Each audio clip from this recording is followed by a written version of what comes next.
Testing 1 2 3. Testing 1 2 3.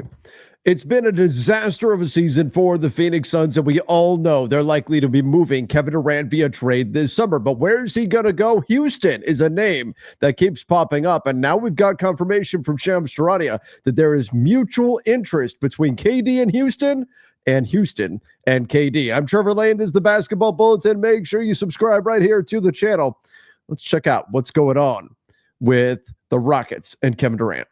And this is a Houston team we need to keep an eye on in this playoff run. Because when you think about monitoring who does well early in the playoffs and who might struggle, and there is going to be a level of mutual interest. There has been already with them and Kevin Durant with the Suns. Seeing how they do. Listen, if they win a couple rounds, they might be good where they're at. If you lose early, you don't win or enough to where you want to. Right. Could you look at a guy like Kevin Durant once again this offseason? And this is a Houston team. All right, team. so you've got Houston right now heading into the playoffs. They're going to be taking on the Golden State Warriors, and that's not an easy draw for them. That's going to be a difficult first-round matchup for the Houston Rockets. We'll see. I do think the Rockets have a real shot. In fact, I picked the Rockets to win the series. I don't feel great about it, but I picked the Rockets to win the series. I do think the Warriors can give them a real run, but I also like Houston's defense, and I think they're great there. But nonetheless, let's say, and this is not far-fetched at all. In fact, right now the Warriors are the favorites in the series. Let's say the Warriors bounce the Rockets in round one. And you look at this team and you say, man, this team is so good. What do we need? What is this team screaming for? Well, it's very simple. They need a scorer. They need a scorer. And it just so happens that one of the greatest scorers we've ever seen in the NBA is available on the trade market this summer. So it's not hard to put two and two together. I know we've heard for a while now. For years, we've heard from Houston, oh, no. We're slow building this. We like our young guys. We're not moving any of them.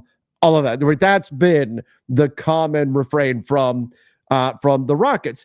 And there's also been buzz about, well, no, they're going to wait until the Suns really get desperate, and then they're going to go after Devin Booker and not Kevin Durant. But you look at this Rockets team, what has allowed them to be good this season? It is not that they've been so good on the offensive end, because they've been okay. They've been not bad on the offensive end, 12th in offensive rating. But that's not because they're a very good team in terms of offensive efficiency. That's because they crush the offensive rebounds. I mean, look at this.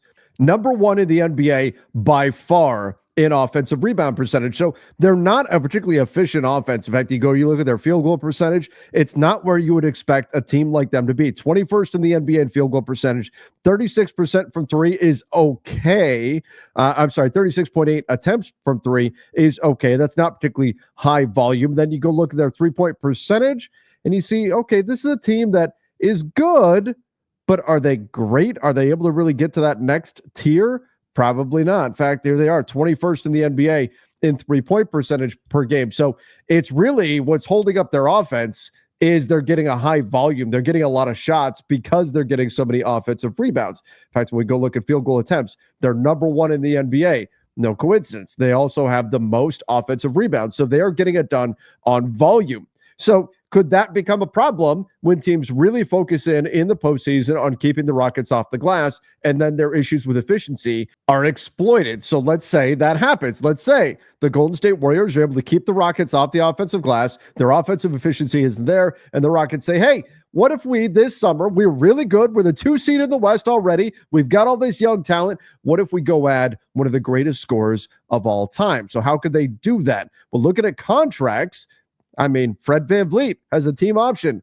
There you go. Now, I know they like Fred VanVleet. I know he's a good point guard, but if you have a chance to get Kevin Durant, you probably do it. And in terms of stacking up salary, boom, you got $45 million right there in salary matching. You also have a non-guaranteed contract in a guy like Jock Landale. $0 guaranteed right now. You can guarantee that $8 million and then add him into the trade. Getting there financially shouldn't be much of a problem for the Houston Rockets. Then let's take a look at draft capital. As Shams Charania noted, the Rockets have most of the Phoenix Suns' future picks. They have shorted the future of the Phoenix Suns. They've got their 2027 first-round pick coming from Phoenix. No protections on that. They have their 2029 Phoenix first-round pick, or whatever's most favorable of the Mavs and the Suns first-round pick. So they can get a couple of picks there from Phoenix. And get this, they have the Suns pick this year. So let's say in the season from hell,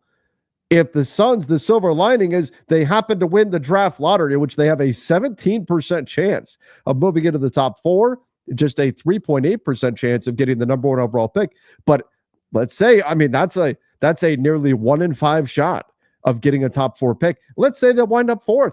Let's say you run the draft lottery and the Suns suddenly, or the Suns are going to be giving the Rockets the 4th pick, plus you've got future draft capital. Might that alone be enough to entice Phoenix to give up Kevin Durant? Now, we know the Suns, they're going to try to move him. They have to fix some things on this roster. They have to try something, and they're probably not going to be able to move Bradley Beal. Nobody's going to want to take that contract on, especially since he has a no-trade clause. On top of that, you've got Devin Booker, who apparently they are dead set. They want to build around him. They don't want to move him. Okay, if you're going to make changes, then it's going to have to be Kevin Durant. But then the question becomes, what do they want back?